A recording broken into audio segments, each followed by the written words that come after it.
पूरा local Jubilee Hills election MLA election by election లో కాంగ్రెస్ అభ్యర్థిని ఓడగొట్టడం కొరకు 200 మంది రైతులము నామినేషన్ వేసి ప్రభుత్వానికి ఓ చెంపపెట్టుగా ఉండాలని చెప్పేసి మేము ఈ రైతులము త్రిబుల్ బాధిత రైతుల తరపున కోరుతా డిమాండ్ చేస్తా ఉన్నాం.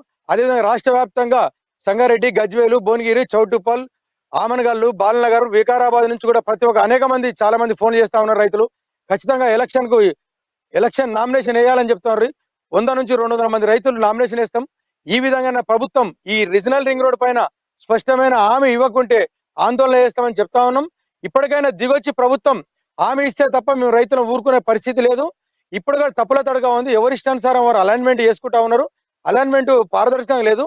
బడా కంపెనీలకు, బడా పెత్తందారులకు, వెంచర్లు ఉన్నటువంటి భూస్వాములకు అపాయింట్మెంట్ ఇచ్చి వాళ్ళతో దోబిచ్చినట్టు ఆడుతూ ఉన్నది స్టేట్ గవర్నమెంట్. కేంద్ర ప్రభుత్వాన్ని కూడా 4 సార్లు పోయి కలవడం జరిగింది. వాళ్ళు ఇయ్యనని చెప్తున్నారు, వీళ్ళు తీసుకుంటారని చెప్తున్నారు. రెండు కలిసి పార్టీ ఆడుతున్నటువంటి పేద ప్రజల పొట్టలు కొడుతున్నారు. కనుక మేము ఇప్పటికైనా డిమాండ్ చేస్తా ఉన్నాం. ఒక్క భూమి ట్రిపుల్ అసలు భూమి ఇచ్చేదే లేదని చెప్తున్నాం.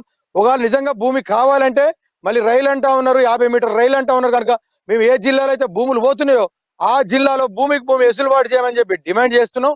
అదే విధంగా ఉన్నటువంటి రైతులకు కూడా ఈ అలైన్మెంట్ మారడంలో ఇక్కడ చౌటుప్పల్లో ఫార్మా కంపెనీ, దివిస్ కంపెనీ ఉంది. జూబ్లీహిల్స్